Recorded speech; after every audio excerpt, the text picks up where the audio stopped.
അല്ലാഹു തആലാക്ക് രണ്ട് തരത്തിൽ ശിക്ഷ ഉണ്ട്. ഒന്ന് പരസ്യമായ ശിക്ഷയുണ്ട്, ഒന്ന് രഹസ്യമായ ശിക്ഷയുണ്ട്. അള്ളാഹുവിന്റെ പരസ്യമായ ശിക്ഷകളാണ് രോഗങ്ങൾ. മിക്കവാറും എയ്ഡ്സ് ശിക്ഷാരോഗമാണ്, ക്യാൻസർ ശിക്ഷാരോഗമാണ്, കുഷ്ഠം ശിക്ഷാരോഗമാണ്, പനി വരെ അള്ളാഹു മനുഷ്യന് ശിക്ഷയായി നൽകും. അത് പരസ്യമായ ശിക്ഷയാണ്. എന്നാൽ അള്ളാഹുവിന്റെ രഹസ്യമായ ശിക്ഷയുണ്ട്, അത് അദബുകേടിനുള്ള ശിക്ഷയാണ്. പരസ്യമായ ശിക്ഷയല്ലാത്ത രഹസ്യമായ ശിക്ഷ 3 തരത്തിലാണ്. ഒന്നാമത്തേത് ഇബാദത്ത് ചെയ്യണമെന്ന് തോന്നുന്നു, പക്ഷെ നടക്കണില്ല. റമദാൻ മാസത്തില് 30 ദിവസം തറാവീന് പോണെന്ന് കരുതിയതാണ്, പക്ഷെ പോകാൻ പറ്റണില്ല. അദബുകേടിനുള്ള ശിക്ഷയാണ്. ഇബാദത്തുകൾ ചെയ്യണമെന്ന് തോന്നുന്നു, പക്ഷെ നടക്കണില്ല. രണ്ടാമത്തേത് ഹറാമുകളിൽ നിന്ന് ഒഴിഞ്ഞു നിൽക്കണമെന്ന് തോന്നുന്നു, പക്ഷേ നടക്കണില്ല. മൂന്നാമത്തേത് ദുആ ചെയ്യണമെന്ന് തോന്നുന്നു, പക്ഷേ നടക്കണില്ല. ഇത് 3 അദബുകേടിന്റെ ശിക്ഷ. ഉസ്താദിനെ നിസ്സാരമാക്കലാണ് ഏറ്റവും വലിയ അദബുകേട് എന്ന് മഹാനായ ഹുജ്ജത്തുൽ ഇസ്ലാം അബൂ ഹാമിദ് അൽ ഗസാലി റളിയല്ലാഹു അൻഹുവിന്റെ തന്റെ ശിഷ്യൻ എഴുതിയ അയ്യുഹൽ വലദ് എന്ന ഗ്രന്ഥത്തിൽ കാണാൻ പറ്റും. അദബുകേട് ഏറ്റവും വലുത് ഉസ്താദിനോട് ചെയ്യുന്നതാണ്. ഖാലൻ നബി മൻ ഖഫഫൽ ഉസ്താദ സലാസ് ബൽവാ ഖദ് ബലത്തിൽ മീദാ അവ്വലുഹാ നിസ്യാനു മാ തഅല്ലമ മിൻഹു വഫൗതുർ റിസ്ഖി സൂഉൽ ഖാതിമ.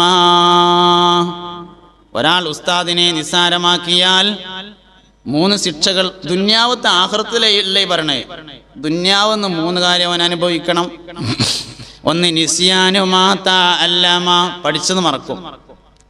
നിസ്യാനു മാ തഅല്ലമ മിൻഹു, അവനിൽ നിന്ന് പഠിച്ചത് മറക്കും. പഠിച്ചത് മറക്കാന്ന് പറഞ്ഞാൽ പരീക്ഷയിൽ ജയിക്കൂല എന്നല്ല അതിന്റെ അർത്ഥം. പഠിച്ചത് മറക്കുക എന്ന് പറഞ്ഞാൽ ഉപകാരമില്ലാതെയാവലാണ്. സംഗതിക്ക് ഓർമ്മ ഉണ്ടാവും. നഫ് ഇല്ലാതെയാകലാണ് ഇൽമിന്റെ മറവി. ഇൽമ നാഫിയല്ലാതെ ആയിത്തീരലാണ് ഇൽമിന്റെ മറവി. ആലിമിന്റെ എതിരിലുള്ളതല്ല ജാഹില്. ആലിമിന്റെ എതിരിൽ വരുന്ന ആളല്ല ജാഹില്. ജാഹില് എന്ന് പറഞ്ഞാൽ വിവരമില്ലാത്തവനല്ല, ബോധമില്ലാത്തവൻ എന്നാണ്. അബൂജാഹിൽ എന്ന് പറഞ്ഞാൽ വിവരമില്ലാത്തവനല്ല. ഒരു വിവരമില്ലാത്തവനെ പിടിച്ചുകൊണ്ട് ഖുറൈശികൾ നേതാവാക്കുവോ? ആക്കൂലല്ലോ. വിവരമൊക്കെ ഉണ്ട്, ബോധമില്ല എന്നതാണ് പ്രശ്നം. ബോധമില്ലാത്തവനായി തീരലാണ് ഇൽമിന്റെ മറവി എന്ന് പറഞ്ഞത്, അല്ലാതെ വിവരമില്ലാത്തവനായി തീരലല്ല. രണ്ടാമത്തേത് വഫൗതുർ റിസ്ഖി, അന്നം മുട്ടലാകുന്നു. റിസ്ഖ് എന്ന് പറഞ്ഞാൽ ഭക്ഷണം എന്ന് മാത്രമല്ല, ജീവിക്കാൻ ആവശ്യമായ എന്തൊക്കെ സൗകര്യങ്ങളുണ്ടോ അതൊക്കെ റിസ്ഖാണ്. റിസ്ഖ് മുട്ടും, അന്നം മുട്ടും. സൂഉൽ ഖാതിമ, അവസാനം ചീത്തയായി മരിക്കുകയും ചെയ്യും. ചീത്തയായ ദുഷിച്ച മരണവും ഉണ്ടാവും. ഉസ്താദിനെ നിസ്സാരമാക്കുക എന്ന അദബുകേട് ചെയ്യുന്നവന് ഏറ്റവും കൂടുതൽ ഒരു മനുഷ്യൻ ചെയ്യാൻ പാടില്ലാത്തത് അദബുകേടാണ്. നമ്മുടെ സംസാരങ്ങളിൽ, നമ്മുടെ വാക്കുകളിൽ, നമ്മുടെ പ്രവർത്തികളിൽ, നമ്മുടെ നൃത്തങ്ങളിലും ഇരുത്തങ്ങളിലുമെല്ലാം അദബുകേട്. ഒരു മനുഷ്യന് അദബ് പഠിപ്പിക്കുന്നത് 7 വയസ്സ് മുതൽ 14 വയസ്സ് വരെയാണ് എന്നാണ്. ഒരാൾ അദബ് പഠിക്കേണ്ടത് 7 വയസ്സ് മുതൽ 14 വയസ്സ് വരെയാണ്. ബഹുമാനപ്പെട്ട ഹുജ്ജത്തുൽ ഇസ്ലാം അബൂ ഹാമിദ് അൽ ഗസാലി റളിയല്ലാഹു അൻഹു അത് രേഖപ്പെടുത്തിയിട്ടുണ്ട്. ഒരു കുട്ടിയുടെ ആദ്യത്തെ 7 വയസ്സ് കളിക്കാനുള്ളതാണ്, രണ്ടാമത്തെ 7 വയസ്സ് അദബ് പഠിപ്പിക്കാനുള്ളതാണ്. ഒരു ചെറിയ കുട്ടി വാപ്പാന്റെ അല്ലെങ്കിൽ വല്യപ്പാന്റെ മടിയിൽ ഇങ്ങനെ ഇരിക്കുകയാണ്. 3 വയസ്സായിട്ടുള്ളൂ. താടിമ പിടിച്ചാണ്ട് ഇങ്ങനെ വലിച്ചു. എന്നാ ഒന്നും പറയണ്ട, അത് കളിയായി കുട്ടിയാൽ മതി. ആ കുട്ടി തന്നെ 8ാമത്തെ വയസ്സിലാണ് അത് ചെയ്ത് വെച്ചാൽ പറയാതിരിക്കാൻ പറ്റില്ല. കാരണം 7 മുതൽ 14 വരെ അവൻ അദബ് പഠിപ്പിക്കുന്ന സമയമാണ്. 7 മുതൽ 14 വരെ അവൻ അദബ് പഠിപ്പിക്കുന്ന സമയമാണ്. 8ാമത്തെ വയസ്സിലാണ് വല്യപ്പാന്റെയോ വാപ്പാന്റെയോ നേർക്ക് കാൽ നീട്ടിരിക്കുന്നതെങ്കിൽ പറയണം. അദബിലെ ഏറ്റവും പ്രധാനപ്പെട്ട അദബ് ഭക്ഷണത്തോടുള്ള അദബുകളാണ്. 7 മുതൽ 14 ഒരു കുട്ടിയെ ഭക്ഷണത്തിന്റെ അദബ് പഠിപ്പിക്കേണ്ടത്. മുഅ്മിനിന്റെ ഏറ്റവും വലിയ പ്രത്യേകത അവൻ അദബുള്ളവനാണ് എന്നാണ്. ബഹുമാനപ്പെട്ട പുണ്യനബി സല്ലല്ലാഹു അലൈഹി വസല്ലമ തങ്ങൾ ഒരിക്കൽ ഒരു ചോദ്യം ചോദിച്ചു, സഹാബ, കമ്പില്ലാത്ത മരത്തിന്റെ ഒരു പേര് പറയാൻ പറ്റുമോ? കമ്പില്ലാത്തൊരു മരത്തിന്റെ പേര് പറയാൻ പറ്റുമോ? സഹാബാക്കളൊക്കെ മരന്ന് കേട്ടപ്പോൾ ഇങ്ങനെ കാട്ടിൽക്കാണ് ആലോചിച്ചത്, പിടുത്തം കിട്ടിയില്ല. അവസാനം അള്ളാന്റെ റസൂല് തന്നെ പറഞ്ഞു, അത് ഈത്തപ്പന മരമാകുന്നു. തിരിച്ചു പോകുമ്പോ അബ്ദുല്ലാഹിബ്നു ഉമർ റളിയല്ലാഹു അൻഹു പറഞ്ഞു, വാപ്പാ, ഉമർ റളിയല്ലാഹുവിന്റെ മോനാണ് അബ്ദുല്ലാഹിബ്നു ഉമർ. വാപ്പാനോട് ഉമർ റളിയല്ലാഹുവിനോട് പറഞ്ഞു, വാപ്പാ, എനിക്കത് അറിയായിരുന്നു നബി തങ്ങൾ ചോദിച്ചപ്പോ. എടാ മനെ, എന്നാ ഇജ്ജ് അത് പറയണ്ടടാ. അപ്പൊ തന്നെ ഈ വാപ്പാക്ക് എന്തൊരു അഭിമാനിക്കാരെ ഇജ്ജ് അതാണ് പറഞ്ഞിട്ടുണ്ടെങ്കിൽ. എന്തേ മോനത് പറയാഞ്ഞു എന്ന് ചോദിച്ചപ്പോ പറഞ്ഞു, എങ്ങനെ വാപ്പ, ഞാൻ ഈ ചെറിയ കുട്ടി അത് പറയാന്ന്. അതാണ് അദബ് എന്ന് പറയുന്നത്. അദബിൽ ഏറ്റവും മുമ്പന്തിയിൽ വന്നത് സയ്യിദുനാ അബൂബക്കറിന് സിദ്ദീഖ്. ഒരു മനുഷ്യന് എല്ലാ ആദരവും ബഹുമാനവും കിട്ടും അദബുണ്ടെങ്കിൽ. സിദ്ദീഖ് റളിയല്ലാഹു അൻഹു മദീനത്തെ പള്ളിയിൽ വരാൻ ഒരല്പസമയം വൈകിയാല് മഹാനവറുകൾ ഇരിക്കുന്ന സ്ഥലത്തേക്ക് മറ്റൊരാൾ കയറി ഇരിക്കൂല. സിദ്ദീഖ് തങ്ങൾ ഇരിക്കുന്ന സ്ഥലത്തേക്ക് നേരം വൈകിയാൽ വേറൊരാൾ കയറിയിട്ടാണ്ട് ഇരിക്കൂല, ഇരിക്കാനാണ്ട് കഴിയില്ല. എന്താ, സിദ്ദീഖ് തങ്ങൾക്ക് വലിയ പ്രഭാഷകനല്ലല്ലോ, വലിയ ശബ്ദ കോലാഹലം ഉണ്ടാക്കുന്ന ആളല്ലല്ലോ, വലിയ യുദ്ധത്തിലെ തന്ത്രങ്ങളും പോരാളിയും വാളിന് പേര് കേട്ടയാളും കുതിരക്ക് പേര് കേട്ടയാളും എന്നല്ല സിദ്ദീഖുൽ അക്ബർ. എന്താ ഉള്ളത്? അദബിൽ ഒന്നാം സ്ഥാനം സയ്യിദുനാ അബൂബക്കർ സിദ്ദീഖ് റളിയല്ലാഹു അൻഹുവിനുള്ളതാണ്. അങ്ങനെ നമ്മൾ സഹാബാക്കളെ മൊത്തം അങ്ങനെ പരിശോധിച്ചാൽ അദബിന് ഏറ്റവും ഉന്നതമായ സ്ഥാനങ്ങൾ നൽകിയതായി കാണാൻ പറ്റും. മുഅ്മിനായ മനുഷ്യന്റെ ജീവിതത്തിൽ ഉണ്ടായിരിക്കേണ്ട ഏറ്റവും പ്രധാനപ്പെട്ട ഒരു ഘടകമാണ് അദബ് എന്ന് പറയുന്നത്. അല്ലാഹ് എന്ന ചിന്ത നമ്മളെ മുന്നോട്ട് നയിക്കണമെന്ന് ബഹുമാനപ്പെട്ട ഇബ്നു അത്താഉല്ല റളിയല്ലാഹു അൻഹുവിന്റെ താജുൽ അറൂസിൽ കാണാം. ഒരു മനുഷ്യനെ എപ്പോഴും ഇങ്ങനെ മുന്നോട്ട് നയിക്കേണ്ടത് അല്ലാഹ് എന്ന ചിന്തയാണ്.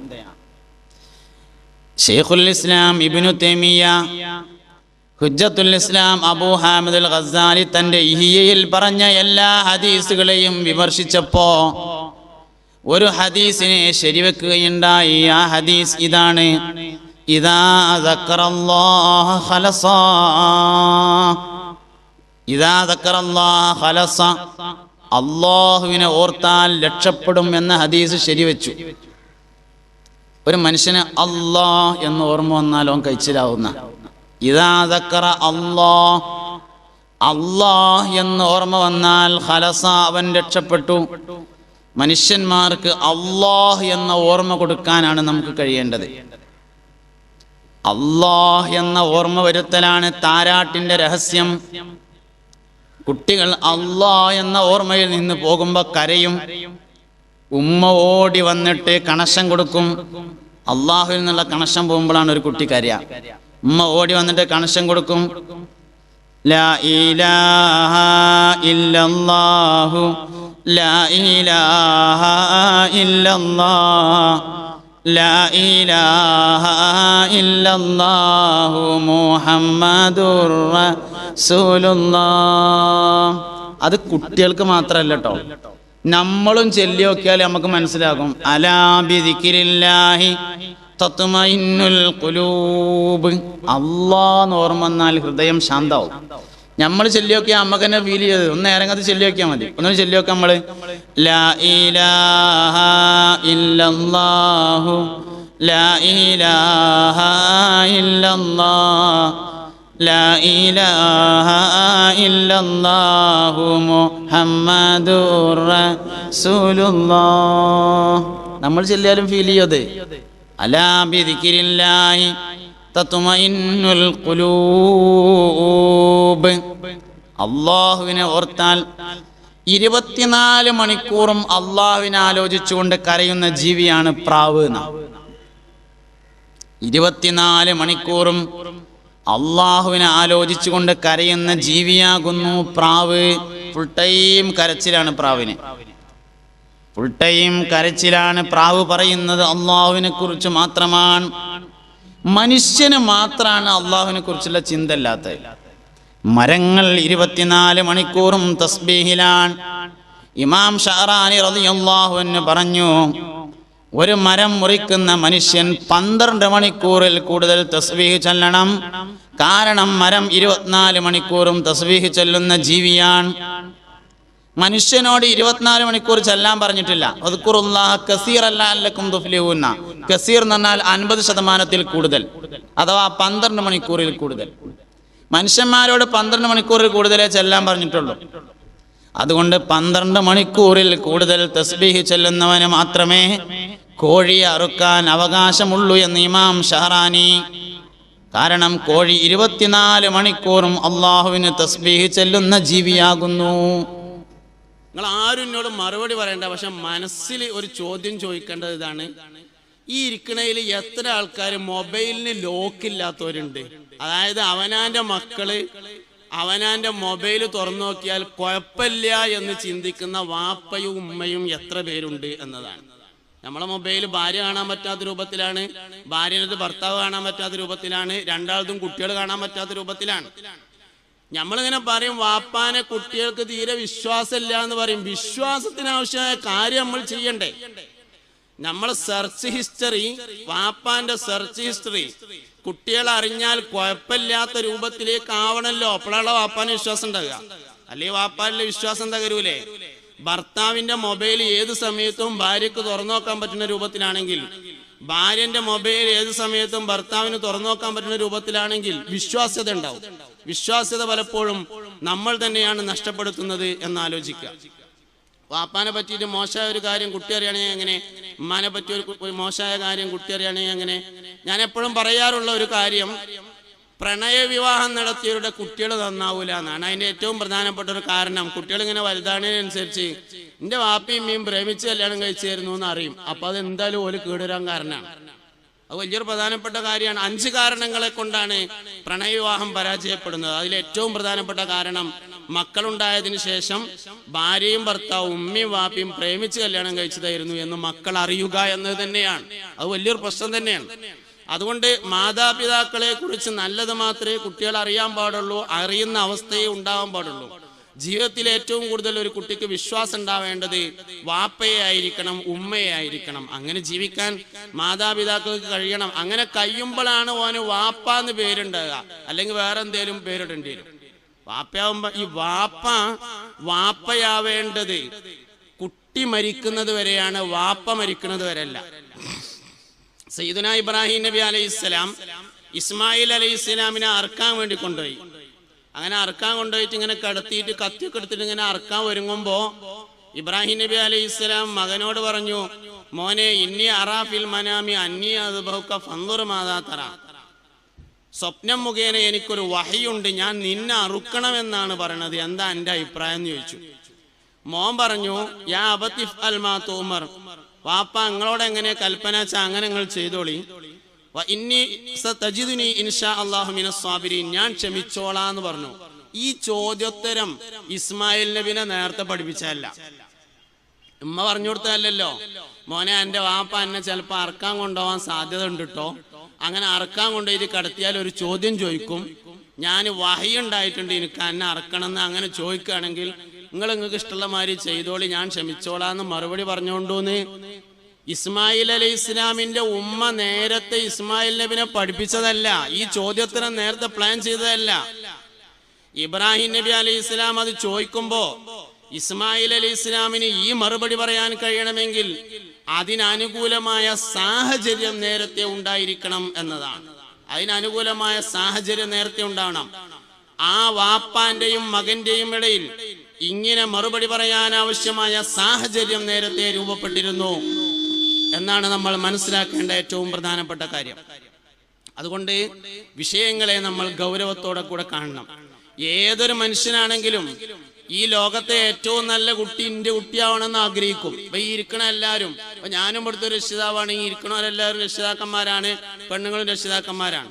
ഈ ലോകത്തെ ഏറ്റവും ബുദ്ധിയുള്ള കുട്ടി എൻ്റെ കുട്ടിയാണെന്ന് എനിക്കും ആഗ്രഹം ഉണ്ടാവും. ഈ ലോകത്തെ ഏറ്റവും നല്ല കുട്ടി, ഏറ്റവും പ്രസിദ്ധനായ കുട്ടി ഒക്കെ എൻ്റെ കുട്ടിയാണെന്ന് എല്ലാവർക്കും ആഗ്രഹം ഉണ്ടാവും. ഈ ഇരിക്കണ ഓരോരുത്തർക്കും ആഗ്രഹം ഉണ്ടാവും. പക്ഷെ അതിന് കുട്ടികളോട് എങ്ങനെയാണ് സമീപിക്കേണ്ടത്, എങ്ങനെയാണ് പെരുമാറേണ്ടത് എന്നതിനെ കുറിച്ച് നമുക്ക് പലപ്പോഴും ധാരണയില്ലാതെ പോവുകയാണ്. ഇപ്പോ ചാടിപ്പോണതിനെ പറ്റിയുള്ളൊരു പഠനമുണ്ട്. ഒരു കുട്ടി ചാടിപ്പോവുകയാണ്. ചാടിപ്പോണ ഒരു കുട്ടിനെ വിളിച്ചിട്ട്, ആൺകുട്ടിയായാലും പെൺകുട്ടിയായാലും വിളിച്ചിട്ട്, മോനെ ജി എന്തിനാ ചാടിയെന്ന് ചോദിച്ചാൽ അധികം ആൾക്കാരും പറയാം സ്നേഹം കിട്ടാത്തതുകൊണ്ടാണെന്നാണ്. ഈ സ്നേഹം എന്ന് പറഞ്ഞാൽ എന്താണ്, അതെങ്ങനെയാണ് കിട്ടുക തുടങ്ങിയ വിഷയങ്ങളെ കുറിച്ച് നമുക്ക് പലപ്പോഴും ബോധമില്ല. ഇപ്പൊ ഒരു ചെറിയ കുട്ടിനെ നമ്മൾ വിളിച്ചിട്ട് മോനെ അനക്ക് വാപ്പാനെ ഉമ്മാനെ നല്ല ഇഷ്ടം എന്ന് ചോദിച്ചാൽ എല്ലാ കുട്ടികളും ഉമ്മാനെ എന്നാണ് പറയാ. അപൂർവം കുട്ടികൾ മാത്രമാണ് വാപ്പാനെയാണ് ഇഷ്ടം എന്ന് പറയുന്നത്. കുട്ടിനെ വിളിച്ചിട്ട് അതിലൊരു വലിയ പ്രശ്നം കേട്ടോ. അത് ശരിക്കും ഒരു കാപഢ്യം പഠിപ്പിക്കുക എന്നുള്ളൊരു പ്രശ്നം അതിലുണ്ട്.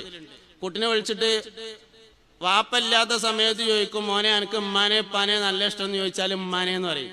വാപ്പുള്ള സമയത്ത് ഇമ്മ ഇല്ലാത്ത സമയത്ത് കുട്ടിനോട് എനിക്ക് വാപ്പാനെ ഉമ്മാനെ നല്ല ഇഷ്ടം എന്ന് ചോദിച്ചാൽ വാപ്പാനെ എന്ന് പറയും. വാപ്പി ഇമ്മയുള്ള സമയത്ത് മോനെ എനിക്ക് ഉപ്പാനെ ഉമ്മാനെ നല്ല ഇഷ്ടം എന്ന് പറഞ്ഞാൽ കുട്ടി വലിയൊരു പ്രതിസന്ധിയിലകപ്പെടും. ആ പ്രതിസന്ധിയെ മറികടക്കാൻ വേണ്ടി അവൻ ചെയ്യുന്ന പ്ലാനിങ് ആണ് പിന്നീട് കാപഢ്യത്തിലേക്ക് എത്തിച്ചേരുന്നത്. പല ചോദ്യങ്ങളും കുട്ടിയോട് ചോദിക്കാൻ പാടില്ലാത്ത ചോദ്യമാണ്. എന്തിനാ പോയി ചോദിക്കേണ്ട ആവശ്യം, എനിക്ക് ഉപ്പാനെ ഉമ്മാനെ നല്ല ഇഷ്ടം, എന്താ ഇപ്പൊ രണ്ടാളും ഇഷ്ടമുണ്ടായിക്കോട്ടെ. വാസ്തവത്തിൽ നമ്മളെ തോനെ ഇഷ്ടപ്പെടണമെന്ന ഒരു സ്വാർത്ഥതയെ കുട്ടിയിൽ വളർത്താനുള്ള ശ്രമമാണ്.